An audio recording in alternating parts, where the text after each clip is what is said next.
Hi everyone, মোৰ অন্য এটি ভিডিঅ'লৈ আপোনালোকক সকলোকে স্বাগতম জনাইছোঁ। আজি মই আপোনালোকৰ বাবে অন্য এটি ৰেচিপি লৈ আহিছোঁ। ৰেচিপিটো হৈছে ছাগলী মাংস। তেন্তে আহকচোন আজিৰ ভিডিঅ'টো আৰম্ভ কৰোঁ।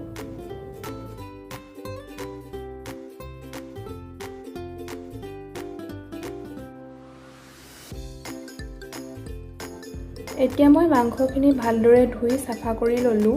মছলাৰ বাবে লৈছোঁ 2 চামুচ ডাঙৰ চামুচেৰে আদা নহৰু পেষ্ট, তেজপাত, লং ইলাইচি দালচেনি, 2টা শুকান জলকীয়া, 3টা ডাঙৰ সাইজৰ পিয়াজ আৰু 2টা আলু। এতিয়া মই এখন কেৰাহী পাতি দিছোঁ। কেৰাহীখন গৰম হোৱাৰ লগে লগে ইয়াতে মই তেল ঢালি দিছোঁ। তেল গৰম হৈ অহাৰ লগে লগে ইয়াতে দিছোঁ পাঁচফোৰণ 1 চামুচ, তেজপাত, 2টা শুকান জলকীয়া, ইলাইচি,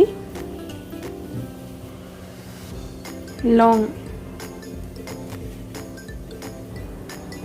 দালচেনি আৰু এতিয়া দিছোঁ পিঁয়াজ।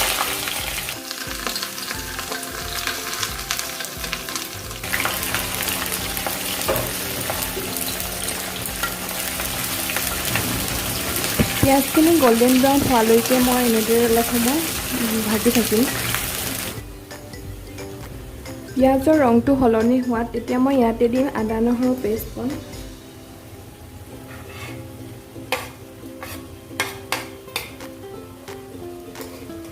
আদা নহৰু কেঁচা গোন্ধটো যোৱালৈকে মই এনেদৰে অলপ সময় ভাজি ল'ম। আদা নহৰুৰ কেঁচা গোন্ধটো যোৱাৰ লগে লগে ইয়াতে মই হালধি পাউডাৰ দিছোঁ 1.5 চামুচ জোখৰ।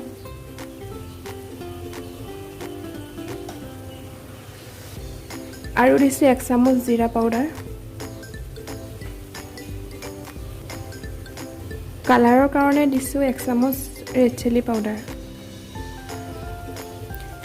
এতিয়া মই মছলাখিনি ভালদৰে তেলত ভাজ খোৱাকৈ অকণমান সময় এনেদৰে লৰাই ল'ম।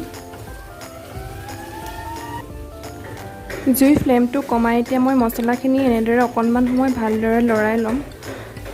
মন কৰিব জুই ফ্লেমটো বাঢ়ি থাকিলে মছলাবিলাক জ্বলি যোৱাৰ চান্স থাকে, সেইকাৰণে ফ্লেমটো কমাই ল'ব লাগে। 3 মিনিটমান ভজাৰ পাছত এতিয়া মই ইয়াতে মাংসখিনি যোগ কৰি দিম। জুই ফ্লেমটো বঢ়াই লৈ এনেদৰে মই 3 মিনিটমানৰ কাৰণে মাংসখিনি ফ্ৰাই কৰি ল'ম।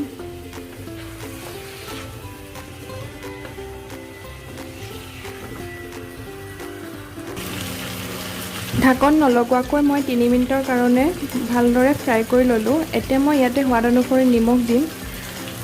ইয়াত মই আধা কিলো মাংস আজি ব্যৱহাৰ কৰিছোঁ। জুই ফ্লেমটো কমাই লৈ মই আকৌ 5 মিনিটৰ কাৰণে এনেদৰে ফ্ৰাই কৰি ল'ম। 5 মিনিটৰ পাছত আকৌ মই জুই ফ্লেমটো বঢ়াই 3 মিনিটৰ কাৰণে লৰাই ল'ম।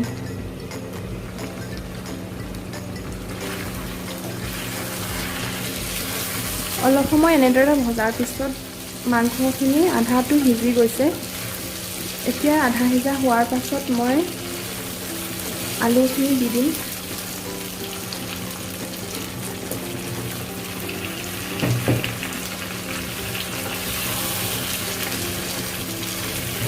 জুই ফ্লেমটো বঢ়াই লৈ মই এনেদৰে 3 মিনিটৰ কাৰণে ভাজি ল'ম।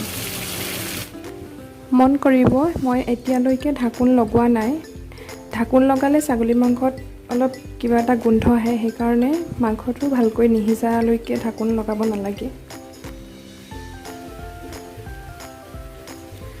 এতিয়া আলুবিলাক সিজি উঠাত ইয়াতে মই গৰম পানী দিম। পৰাপক্ষত আপোনালোকেও গৰম পানী দিব।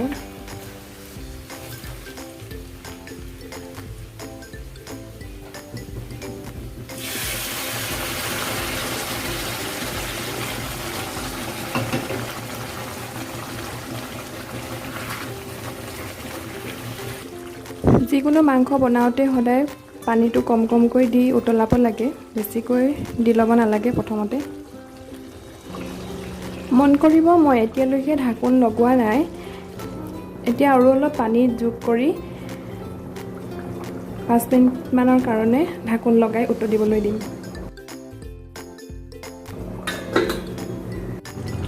আপোনালোকে যদি বিচাৰে ইয়াত 4-5 পিচমান আলু ভাঙি দিব পাৰে।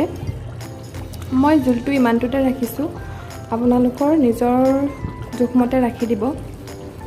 ঠাণ্ডা হৈ গ'লে আৰু অলপ শুকাই যাব যিহেতুকে, সেইকাৰণে ইমানটোৱে ৰাখিছোঁ। গেছৰ ফ্লেমটো অফ কৰি লৈ এতিয়া ইয়াতে মই ধনিয়া পাত ছটিয়াই দিছোঁ।